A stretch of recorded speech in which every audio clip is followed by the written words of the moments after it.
The next method that we're going to look at is again the multiple leases, and you will see that the multiple leases in this instance is the same as in the previous example. The variables of the different leases on the property is exactly the same between the two, but you can see in the second example the calculations is much more involved. There's a couple of more calculations here at the bottom. We have the same leases: lease 1 10 years 6% escalation, lease 2 3 year 10% escalation, and lease 3 5 years 7% escalation. The first year's income 500,000, 200,000 and 300,000, which is exactly the same as in the previous example.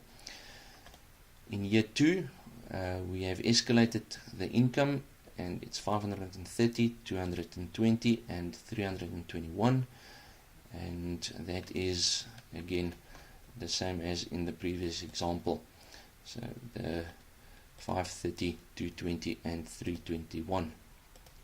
So we do that for every year, and the lease is escalating. And if you would compare this to the previous example, you will see the lease 1 is exactly the same, the reversionary value is the same, so that one is actually exactly the same. The lease 2 is however a bit different. So we have 242,000, which is still the same as in the previous one, but then you see that in year 4 there is a reduction in the lease income. That calculation is done by looking at the first year's income and then growing that at the market related growth rate of 5% for F5, that is 4 periods minus 1. And the reason why we do that is because we escalate it by 1, 2, 3 periods. So it is, we are in period 4, but we want to escalate it with 3 terms, so 4 minus 1. And this one again, we're going to look at the beginning value, the beginning lease income, and we escalate that by the the 5th period minus 1, or 4 terms. And so we carry on up to the end, and we calculate the reversionary value of that lease to be the first year's income, and escalated by 5% for 11 periods as shown in F12 minus 1, so a total of 10 terms that we are escalating it with, and that is then divided by the market capitalization rate of 10% as shown in H2.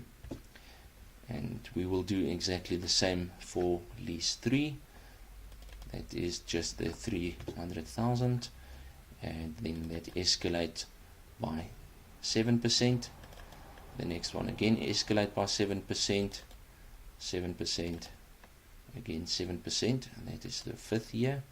And in year 6 we again take the first year's income, we escalate it by the market growth rate to the power of F7, which is 6 terms minus 1, so a total of 5 terms. So we are in term 6 in year 6, but we only want to escalate it by 5 years, and that gives us then 382. We proceed with that in the same way as in the previous example, in lease 2 example, and we have the total income for every year up to the reversionary period, and that is at the beginning of year 11, where we have a reversionary income, and that would be then the income in year 11 capitalized at the market capitalization rate. So in this instance we then add the total income, and it will be the same for every year. It's just the income of the lease. In this instance we have that lease income, lease 2 income, that reverted to market, and that is the same. And in this instance lease 3 reverted to market, and so we carry on. The main difference is where we come to year 10, where we have the total of the lease income in year 10 plus the reversionary values of all the individual leases.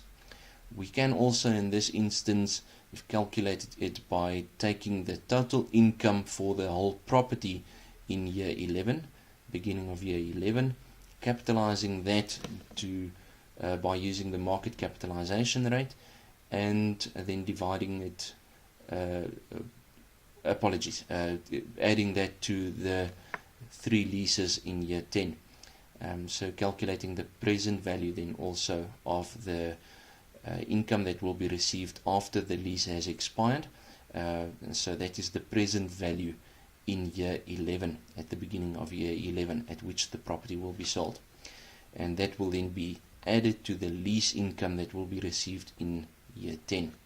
So that gives us a total value in, or total income in year 10 of 17,909.